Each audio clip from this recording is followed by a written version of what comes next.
If you've been to London recently, you've probably noticed something feels off. Streets that used to be packed with people now feel strangely quiet. I'm standing on Oxford Street right now, and it's 2 p.m. on a Tuesday. This should be chaos, but I can actually hear my own footsteps. The shops are still here, mostly, but the energy is gone. Walk down any high street in central London, and you'll see the same thing. Empty storefronts with "to let" signs that have been up for months. Cafes that used to have queues out the door now sit half empty. Pubs that survived the Blitz are closing their doors for good. It's not just one area either. From Camden to Shoreditch, from Soho to South Bank, the pattern repeats itself. I've been documenting this change over the past year, and the difference is striking. Places I used to avoid because they were too crowded are now eerily quiet. The tourists are still here in some spots, sure, but the locals, they're vanishing. The people who actually lived and worked in these neighborhoods are leaving, and you can feel it. What's interesting is that this isn't happening because London stopped being important. It's still one of the world's biggest financial centers. The buildings are still standing, the infrastructure is still there. But something fundamental has shifted in how people interact with the city. During my walks through different boroughs, I've noticed entire blocks where half the retail units are dark. Some still have the old signs up, like they just decided to close one day and never came back. There's this particular stretch in Covent Garden where I counted 7 empty shops in a row. 7 in one of London's most famous shopping districts.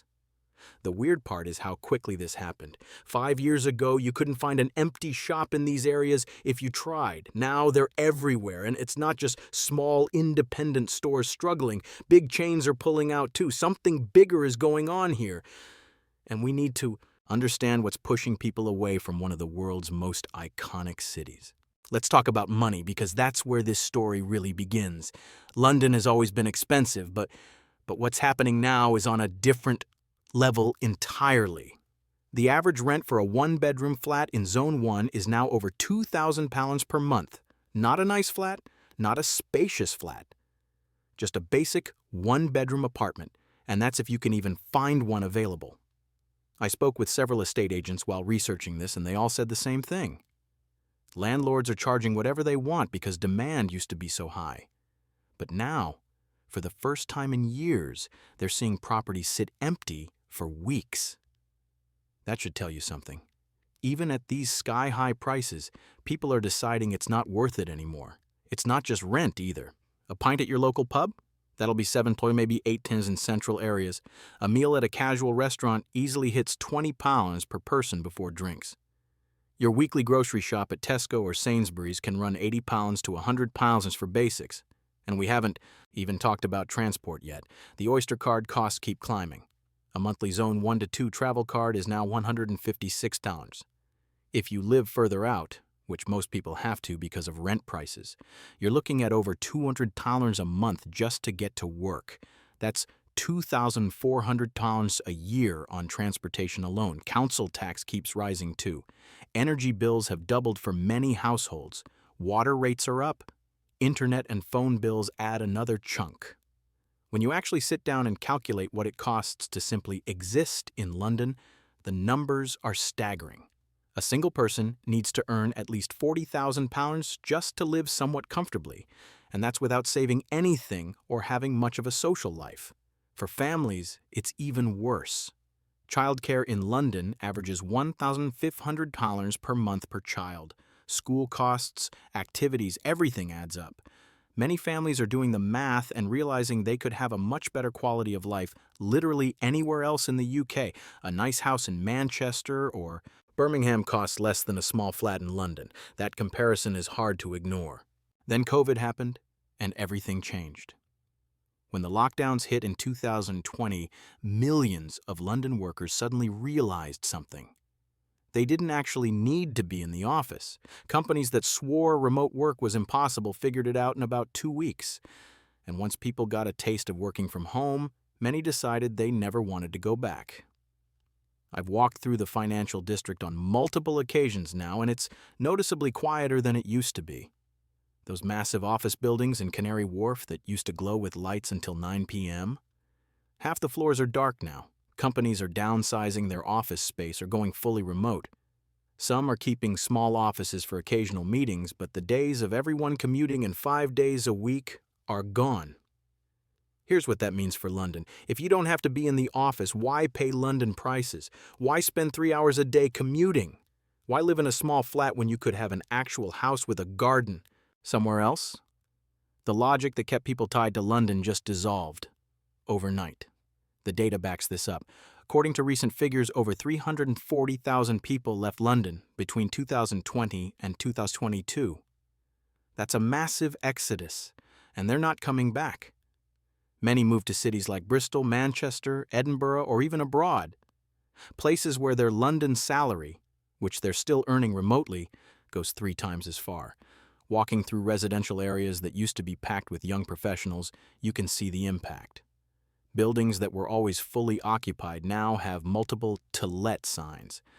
The coffee shops that survived on the morning commute crowd are struggling because that crowd doesn't exist anymore. The dry cleaners, the sandwich shops, the quick lunch spots, they're all feeling it.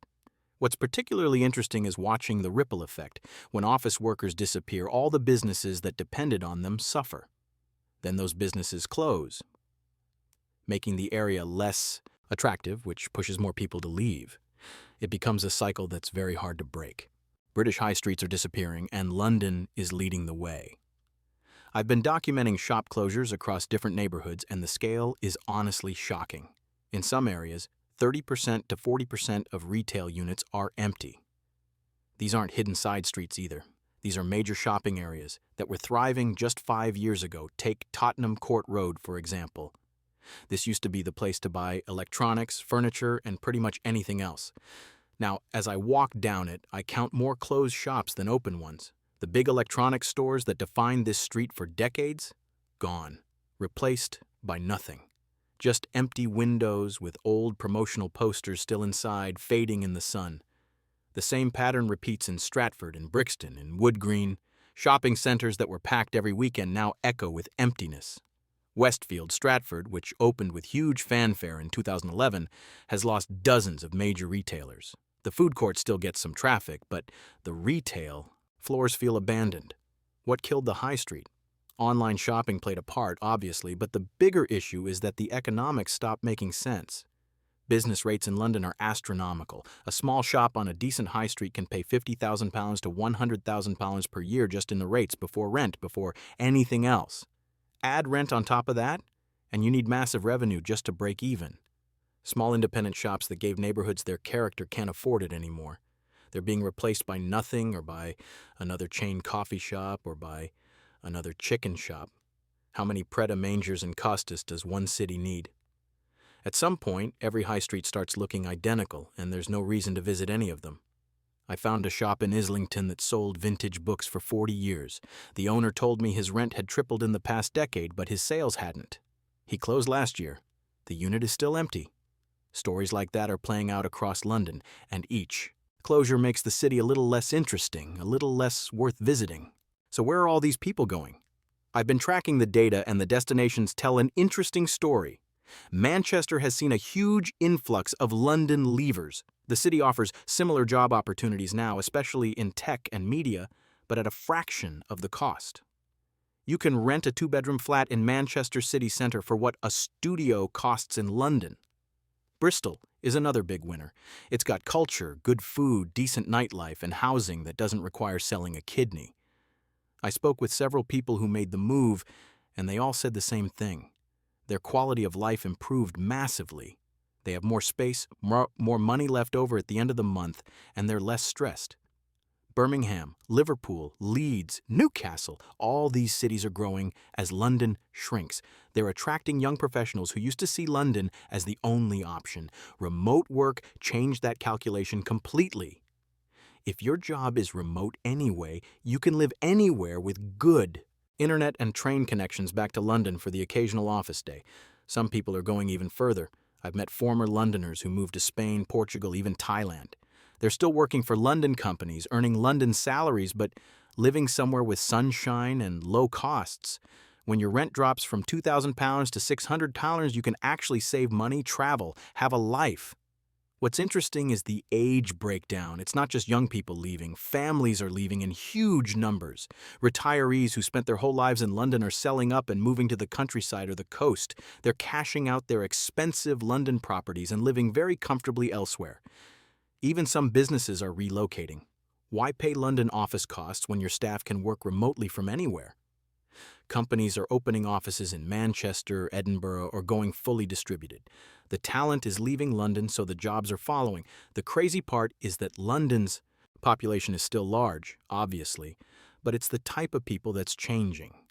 Long-term residents are being replaced by short-term renters, international students, and ultra-wealthy foreigners buying property as investments. The middle-class Londoners who gave neighborhoods their identity are disappearing. Central London's office buildings tell their own story. I've been filming around the city and Canary Wharf, and the difference from pre-pandemic times is stark. These areas used to be absolutely packed from 8 a.m. to 7 p.m. Now, you can walk through at lunchtime on a Wednesday and see more pigeons than people. The office vacancy rate in London hit 10% recently, the highest it's been in years. That might not sound like much, but we're talking about millions of square feet of empty space.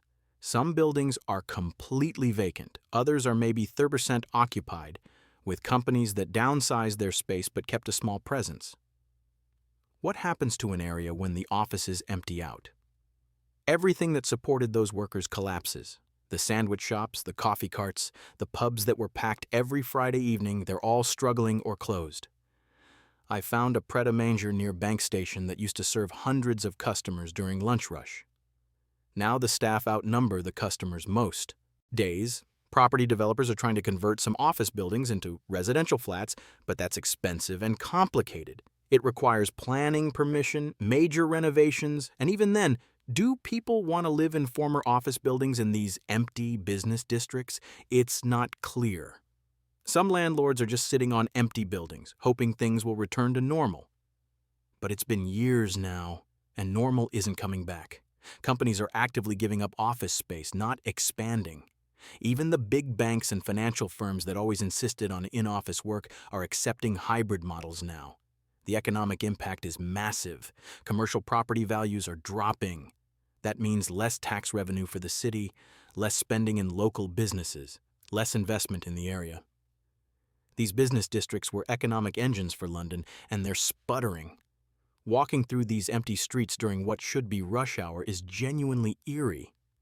You see security guards standing outside buildings with no one going in.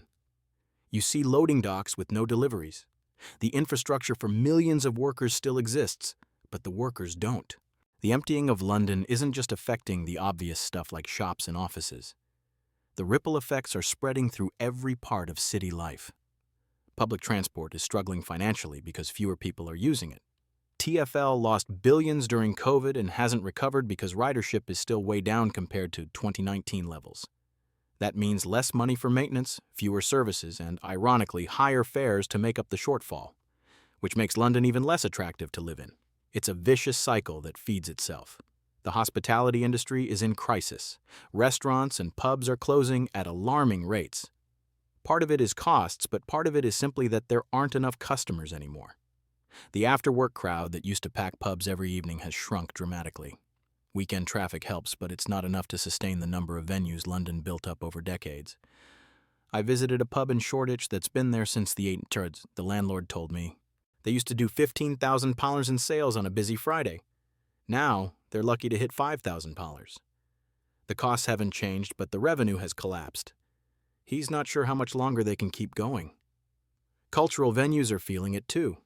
Theaters, music venues, independent cinemas, they all relied on having a large local population plus tourists. With locals leaving and tourist patterns changing, many are struggling. Some smaller venues have already closed permanently. Even the parks feel different. I spent an afternoon in Regent's Park on a beautiful Saturday, and while it had people, it wasn't the packed scene it used to be. The cafes and vendors around the park reported similar things. Fewer customers, less energy, less vitality. London's identity has always been its diversity and energy. The sense that anything could happen, that you'd run into interesting people, that there was always something going on. When the population drops and spreads out, that energy dissipates. The city starts feeling less like a vibrant capital and more like a expensive, half-empty museum of what it used to be. So what does the future hold for London? There are a few possible scenarios, and honestly, none of them look great in the short term. The most optimistic view is that London reaches a new equilibrium. Prices drop enough that people start returning, businesses adapt, and the city finds a new identity that works with remote work and higher costs. Some areas are already seeing rent decreases, though not enough to make a real difference yet. If prices dropped 30% to 40%, you'd probably see people reconsidering. But landlords are resistant to dropping prices that much. They'd rather keep properties empty than accept lower rents, which doesn't help anyone. The pessimistic view is that London continues hollowing out. More businesses close, more people leave, and the city enters a long decline. It wouldn't happen overnight. London would still exist, still be important, but it would be a shadow of what it was. A place for the ultra-wealthy and tourists, but not a real living city where normal people can build lives. There's also a middle scenario where London becomes more of a hybrid city. Some people live there full-time, but many others treat it as a place they visit occasionally for work or leisure while living elsewhere. The city adapts to lower permanent populations with more flexible housing and business models. The government could intervene with policies to make London more affordable. Rent controls, business rate reforms, more housing construction. But politically, that seems unlikely. The people making decisions often benefit from high property values, so there's no incentive to change the system. What's clear is that London as we knew it, the London of the 2000s and 2010s, is gone. Maybe that's not entirely bad. Cities evolve. What worked for one era doesn't always work for the next, but watching it happen in real time is still jarring, especially if you have memories of what these streets used to feel like. For now, London is in transition. Empty shops are slowly being replaced by new businesses, though often not the same types. Residential areas are adjusting to lower populations. The city is still here, still functioning, but it's quieter, emptier, and fundamentally different than it was just a few years ago. Whether that's a temporary change or a permanent shift, we'll have to wait and see. Thank you for watching. If you found this interesting, please like and subscribe. I'll see you in the next one.